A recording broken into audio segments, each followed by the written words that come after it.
Welcome back, my dear students, and in this lecture, we're going to be talking about the requirements for this particular course. But before doing that, we have to understand how is an e-commerce website developed. So if you take a look at this diagram out here, you can see we have got a web browser. And on a web browser, what we do is that we type in the domain name. And what is a domain name? Domain name is basically an address of a website. So let's suppose when we type google.com, then Google is actually loaded in one single second. But behind the scenes, there are a lot of things that are happening. So let's dive in deeper. Let's understand what happens when we type in an address. So let's suppose that right now I type in this iglowshop.com and then I just hit enter. Now you can see a request is generated onto the server, and then the server basically serves the website, and what is happening is that the home page is actually loaded, and now I can browse through the website right here. So there are so many websites, and all of the websites do these two things. Whenever you enter the domain name, the request is sent to the server, and then the response is given back in the form of whether it can be a message on the website or whether it can be a full page that is loaded on the website. So this is what happens based on the server. Now, if you take a look at this database right here, so database is something that is connected with the web server and that can store the information of the user. So let's suppose that if a user is coming onto the website and purchasing something, then all his information will be saved on the website, and what he can do is that he can just go to the My Account page.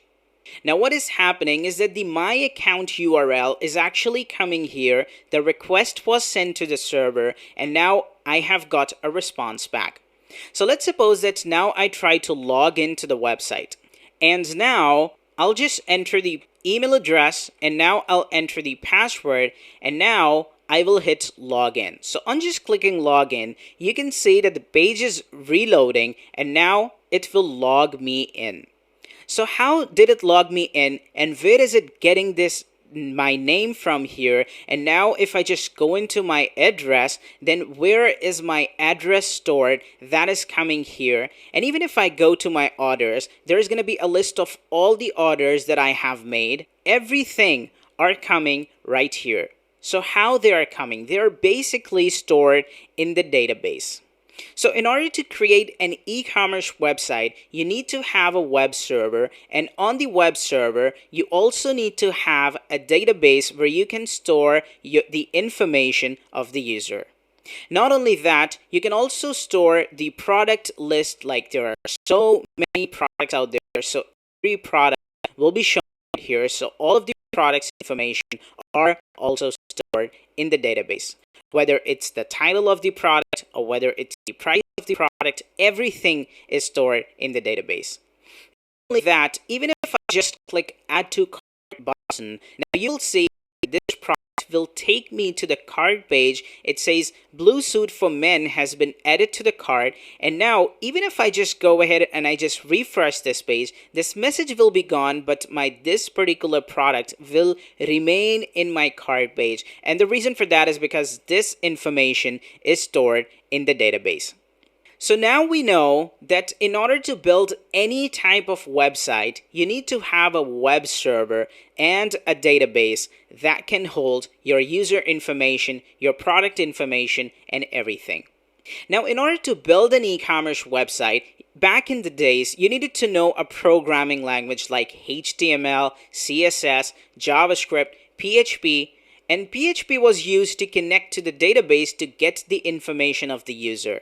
So what people used to do was they had to write a programming language and they had to store it into the web server, and then the web server was able to communicate with the database and load the website on the browser. But luckily, when the WordPress came back in 2003, what it does is that it hides all of this information from you. And what it does is that it only asks you what your database name is, what your username, and what your password is for the database. And then you hit submit, and then the WordPress is actually installed. And when the WordPress is installed, WordPress hides every information from you, and they just provide you a dashboard or an admin panel where you can just manage all the orders that your website contains, or you can go to all of the products that your website contains. Even if you want to edit any of the products, like this Apple Watch 7, if you want to edit it, you want to make it to be like Apple Watch 8, you can just update it, and that is going to be automatically updated without having to go into the code. And now if you view this product, you can see that now it is turned to Apple Watch 8, and it will be turned everywhere. Even if now we click add to cart over here, this product will be added to the cart page. I will be taken to the cart, and now here is the Apple Watch 8 that's coming. So everything is actually handled by the WordPress without the need of a programming language. Now, what is the requirement of this course? The requirement of this course is to install WordPress so that we can build e-commerce website. Now, WordPress requires a web server that can connect with the database and that can serve the website to everyone around here. Now, luckily, there are two methods for you. The first one is a paid method, and the other one is a free. And in this course, I'll be showing you both the method. So the first method will let you create the website online where anyone from anywhere around the world can view your website by just entering your domain name.com. And your website will be loaded just like that. However, the other method that is free, in that particular method, we will be installing WordPress on our own computer so that we can work with the WordPress and we can understand how we can build e-commerce websites.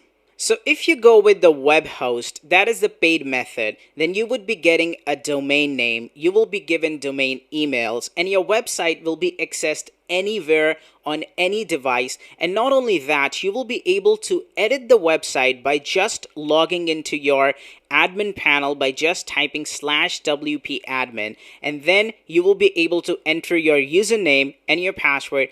And then after clicking login, you will be taken to the dashboard and you will be able to edit the website from any device and from any location. However, if you go with the local host, that is if you install WordPress on your own computer, then WordPress will be running on your own computer only, and website can be only viewed on your computer. Now remember one thing is that the free method in some of the functionalities will not work. Like in the previous video, I showed you that when a user was buying a product, he was getting some of the emails. So email functionality and other functionalities will not work on the localhost method.